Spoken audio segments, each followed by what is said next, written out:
vamos refletir naquilo que os sábios falam. Qual é o significado? Qual é o propósito da vida? Qual que é o objetivo da vida? Essa talvez a pergunta mais importante que já foi feita. Ao longo dos tempos, filósofos a consideraram a pergunta mais fundamental. Cientistas, historiadores, filósofos, escritores, psicólogos e homens comuns se debateram sim com a pergunta em algum ponto de suas vidas. A razão é um guia suficiente. A razão é um guia suficiente. Por que comemos? Ou então, por que dormimos? Por que trabalhamos?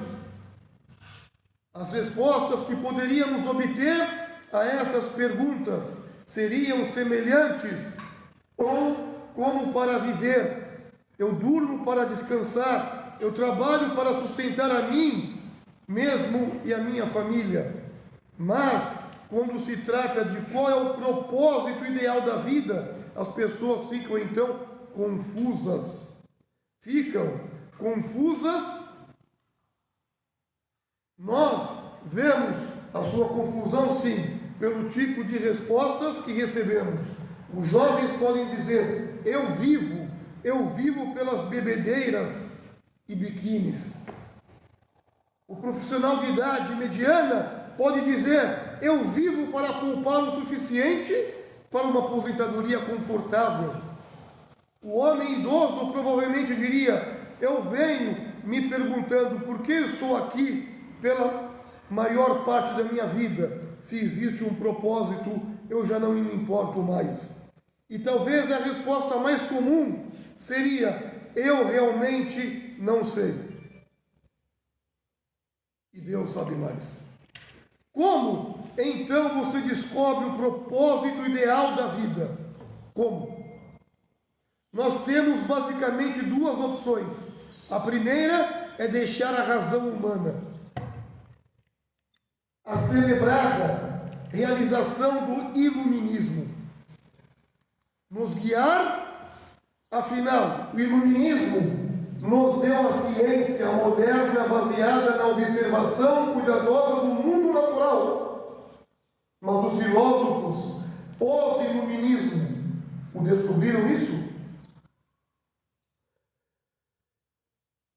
É relatado que Camus descreveu a vida como absurda. Sartre falou da angústia, do abandono e desespero. Para esses existencialistas, a vida não tem sentido algum. Os darwinistas pensavam que o sentido da vida era a reprodução. Will Durant, captando a dificuldade do homem moderno, escreveu: a fé e a esperança desapareceram. Dúvida e desespero estão na ordem do dia. Não são nossos lares e nossos tesouros que estão vazios, são os nossos corações. Quando se trata do sentido da vida, até mesmo os filósofos mais sábios fazem apenas suposições. William Durant, o filósofo mais destacado do século passado, e o Dr. Hugh, um professor de filosofia na Universidade de Illinois, escreveram livros separados e intitulados O Sentido da Vida.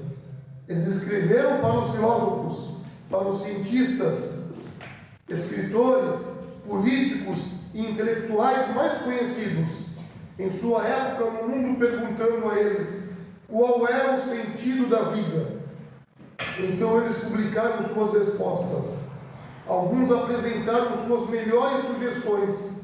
Alguns admitiram que apenas inventaram um propósito para a vida, e outros foram honestos o suficiente para dizer que não faziam a menor ideia. De fato, vários intelectuais famosos pediram aos autores para escreverem de volta e lhes dizerem que o propósito da vida havia sido descoberto.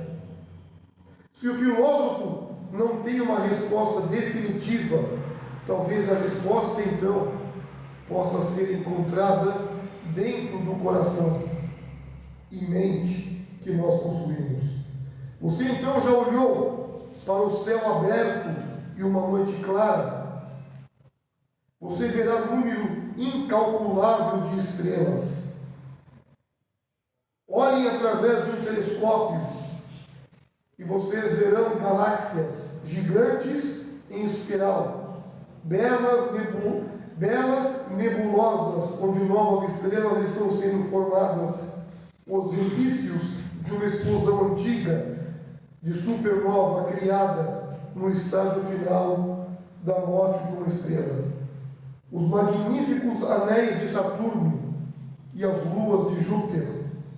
É possível não se sentir tocado pela visão dessas incontáveis estrelas no céu noturno, no céu brilhando como poeiras de diamante em um leito de veludo negro. Múltiples de estrelas e estrelas, se tornando tão densas que parecem se fundir em delicadas colunas de névoa brilhante.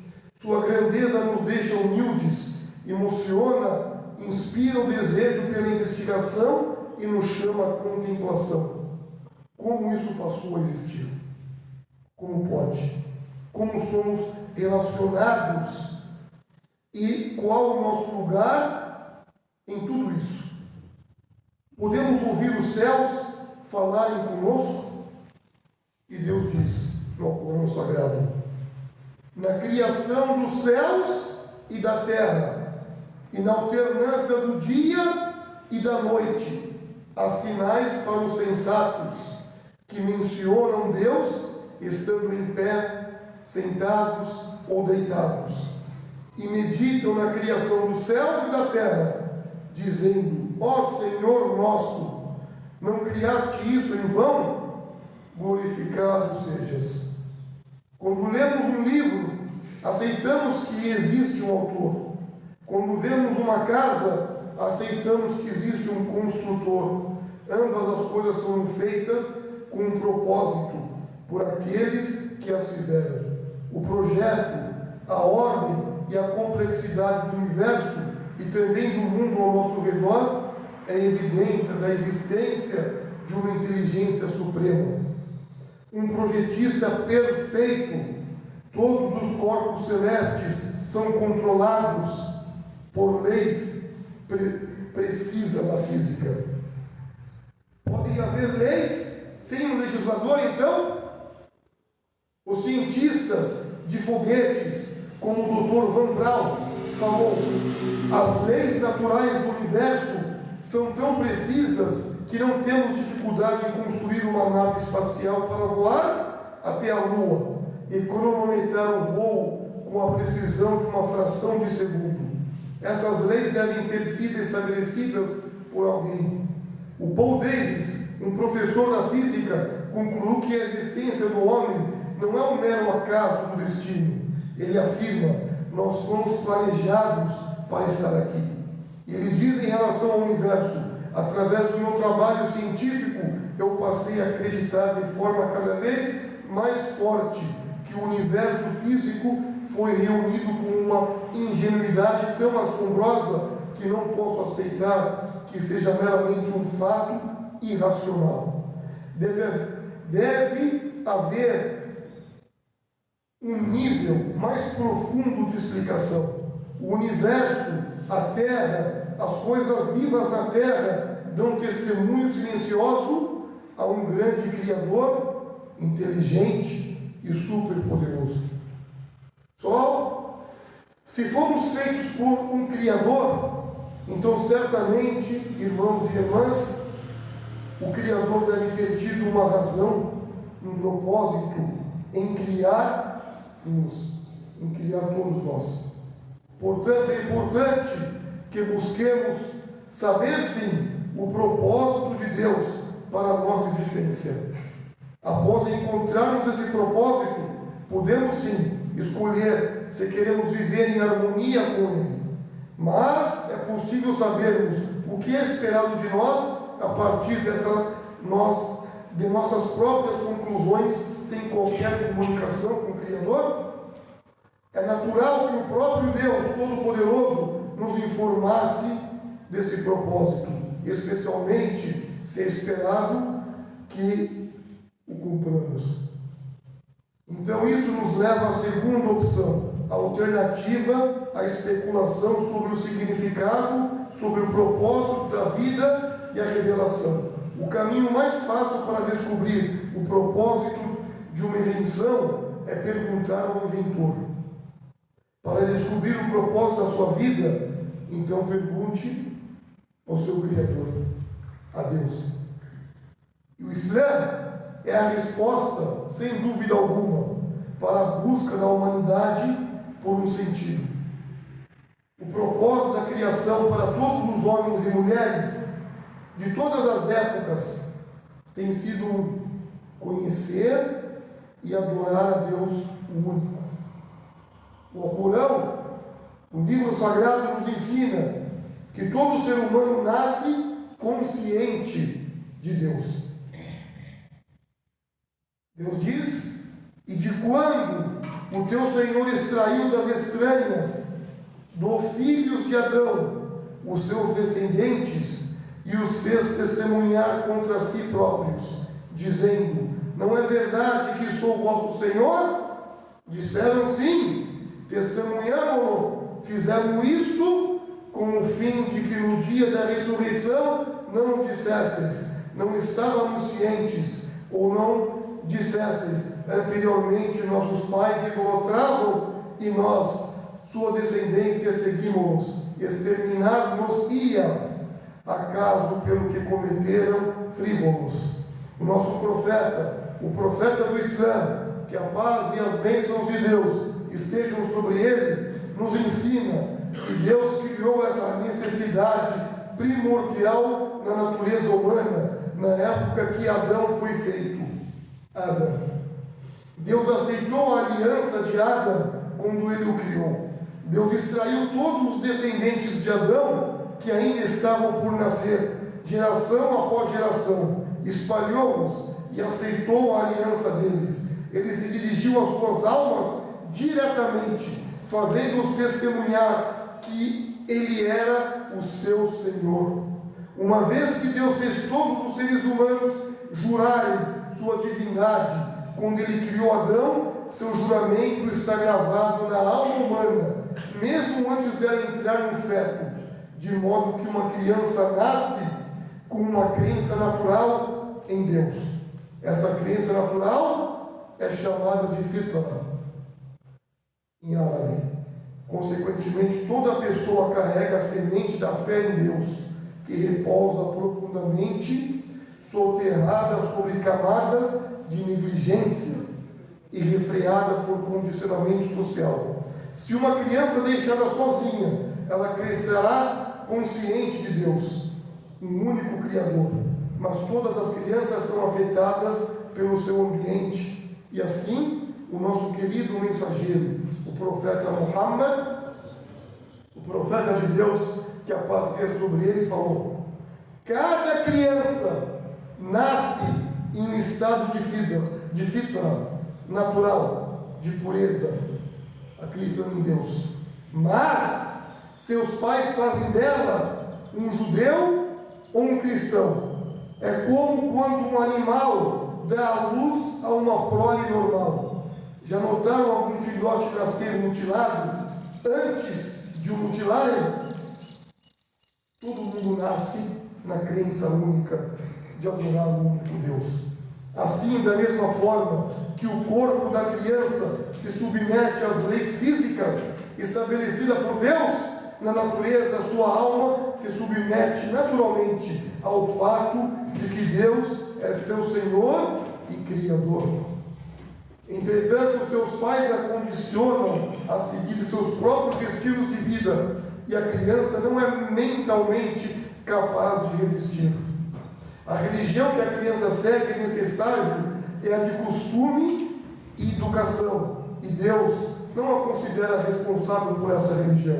Quando a criança se torna um adulto, ele ou ela deve agora seguir a religião de conhecimento e razão. Como adultas, as pessoas devem se debater entre a disposição natural de Deus e seus desejos, para encontrarem o caminho correto e certo. O chamado do Islã é dirigido a essa natureza primordial, a disposição natural, a gravação de Deus na alma, ou seja, a fitra, que fez com que a alma de todo ser vivente concordasse que aquele que os fez era o seu Senhor, o único, mesmo antes dos céus e da terra serem criados. Deus disse: eu não criei a humanidade, eu não criei a humanidade e nem os gênios, exceto para que me adorem. De acordo com a religião do Islã, há uma mensagem básica, simples, que Deus revelou através de todos os profetas, de Adão até o último dos profetas, Muhammad, que Deus os abençoe. Todos os profetas enviados por Deus vieram com a mesma mensagem, a mensagem essencial. Deus disse: em verdade, enviamos para cada povo um mensageiro, com a ordem: adorai a Deus e evitai falsas deidades, falsas divindades. Os profetas trouxeram a mesma resposta para a pergunta mais perturbadora da humanidade, uma resposta que se dirige às aspirações da alma por Deus. O que é o Alcorão? A religião do Islã, o que significa? O Alcorão são as palavras de Deus. O Islã significa submissão, adoração. No Islã, significa submissão obediente à vontade de Deus. Todo ser criado se submete ao Criador ao seguir as leis físicas criadas por Deus.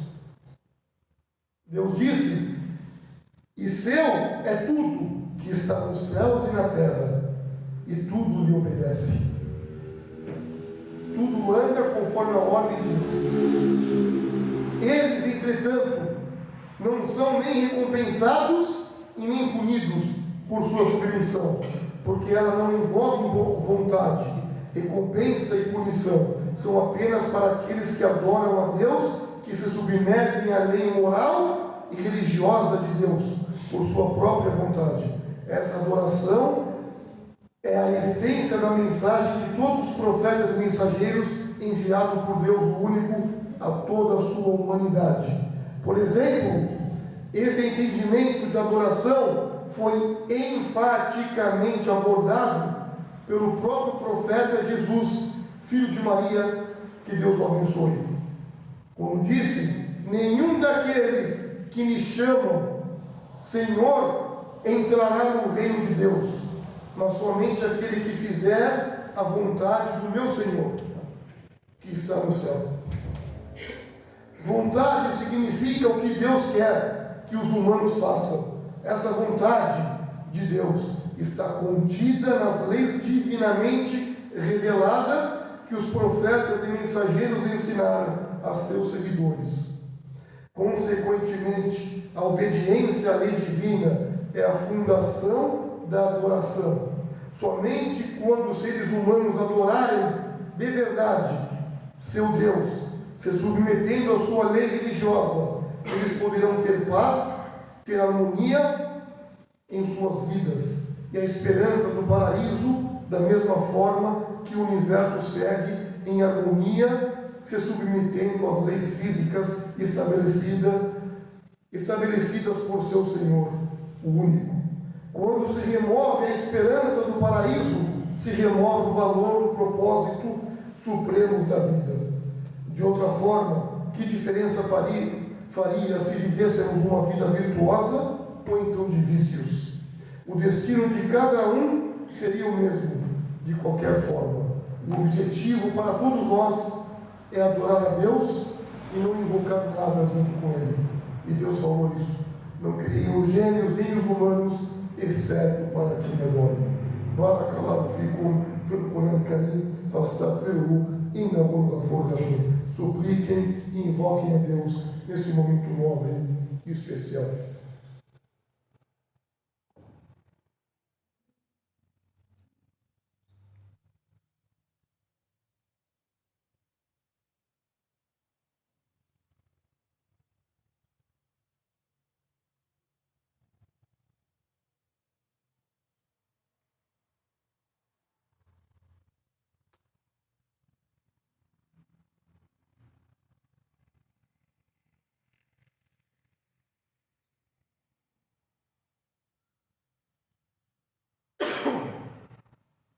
بسم الله الرحمن الرحيم.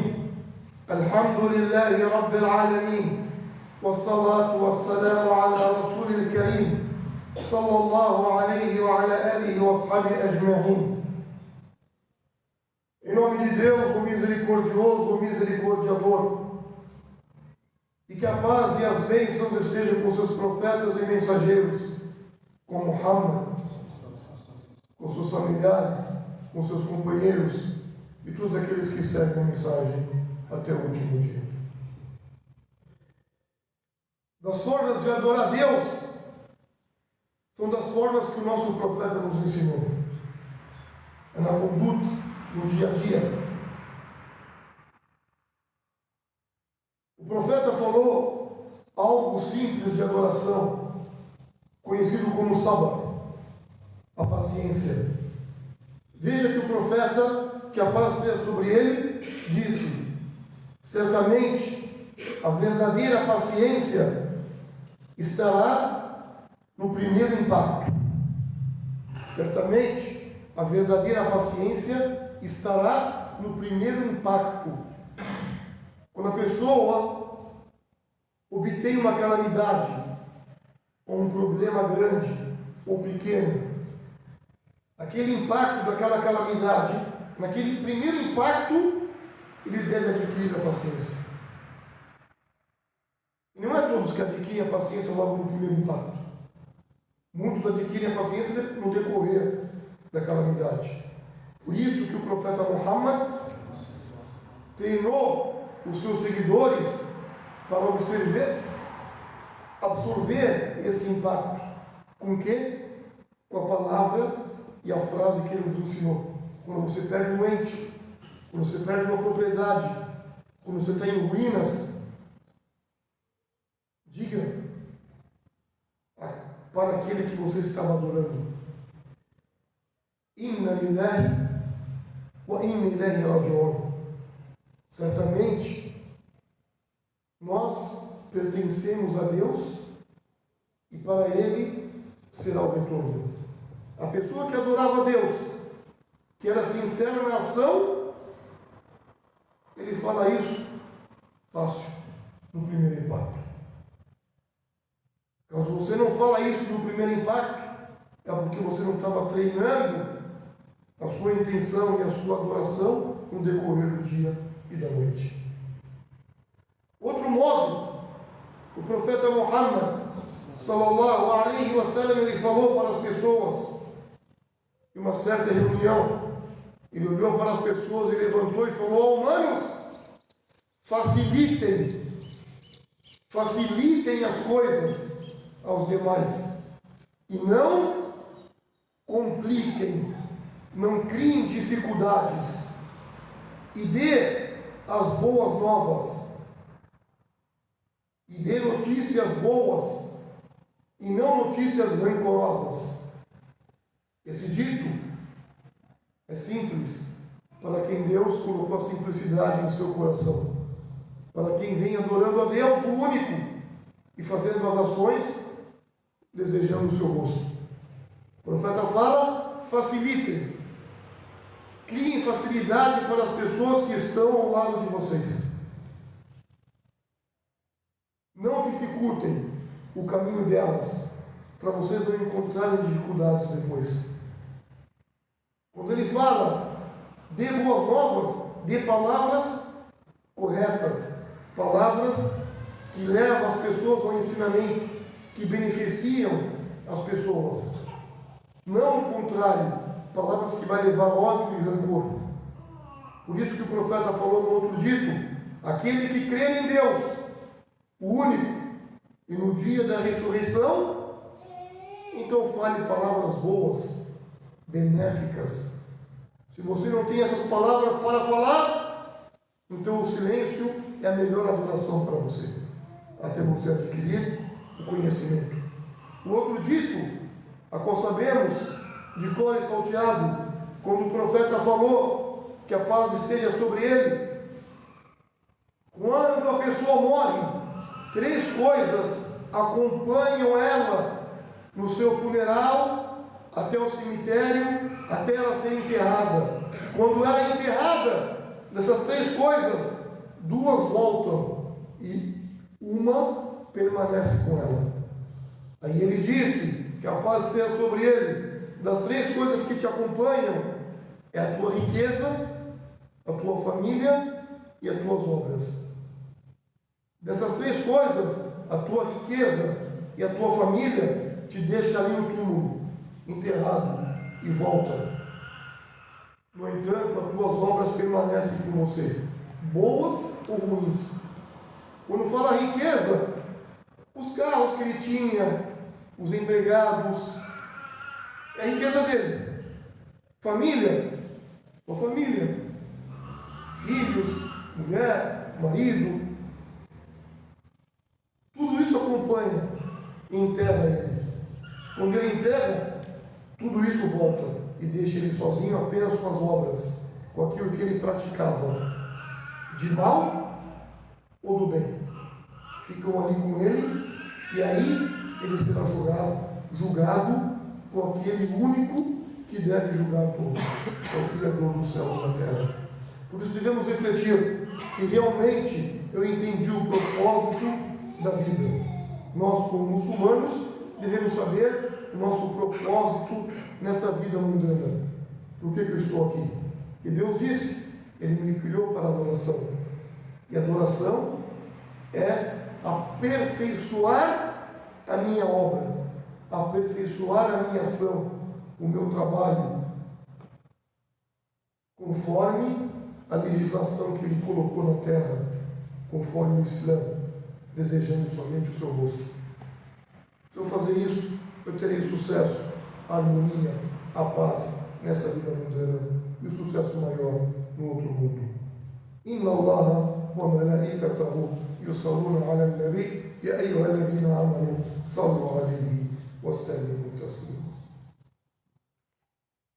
اللهم صل على محمد وعلى آل محمد كما صليت على إبراهيم وعلى آل إبراهيم إنك حميد مجيد وبارك على محمد وعلى آل محمد كما باركت على إبراهيم وعلى آل إبراهيم إنك حميد مجيد. اللهم أعزة الإسلام والمسلمين. اللهم ارحم المؤمنين والمؤمنات المسلمين والمسلمات الأحياء منهم والأموات. اللهم إنا نسألك علما نافعا ورزقا واسعا وشفاء من كل داء. اللهم إنا نسألك علما نافعا ورزقا طيبا وعملا متقبلا. اللهم أعتق رقابنا ورقاب آبائنا وأمهاتنا من النار. اللهم أعتق رقابنا ورقاب آبائنا وأمهاتنا من النار يا رب العالمين. اللهم طهر قلوبنا من النفاق ومن الرياء ومن الشرك ومن الكفر ومن البخل يا رب العالمين. أنت على كل شيء قدير. اللهم انصرنا إخواننا المسلمين في كل مكان. اللهم انصرناهم في فلسطين، في غزة يا رب العالمين. أنت على كل شيء قدير. Ó Deus, ó Senhor dos mundos, ó Criador dos céus e da terra, pedimos a Ti a misericórdia, o perdão e a harmonia. Pedimos que tenha misericórdia de todos nós, homens, mulheres, vivos e mortos. Ó Senhor dos mundos, pedimos que purifique as nossas almas e os nossos corações. Livra-nos da maldade, da incredulidade, da idolatria, da inveja. Ó Senhor dos mundos, coloque a fé em nossos corações, coloque o conhecimento em nossos corações, coloque a prática das doutrinas do profeta Muhammad, alayhi salatu wassalam, em nossas vidas. Ó Senhor dos mundos, abençoe os nossos lares, a nossa comunidade, abençoe as nossas mães, tenha misericórdia de nossos pais. Ó Senhor dos mundos, abençoe e guie os nossos filhos, nossas esposas. Ó Senhor dos mundos, preserve nossos irmãos e irmãs em todos os lugares. Preserve nossos irmãos na Palestina e na faixa de Gaza. Livre eles da injustiça e dê para eles o sucesso. Ó Senhor dos mundos, facilite para nós e cure nossas enfermidades. Cure nossos irmãos e irmãs que estão enfermos e enfermas em todos os lugares. Ó Senhor dos mundos, aceite os nossos pedidos e as nossas súplicas. Wallahu a'lam wa sallallahu alayhi wa sallam walhamdulillahi rabbil alamin wa aqim as-salat.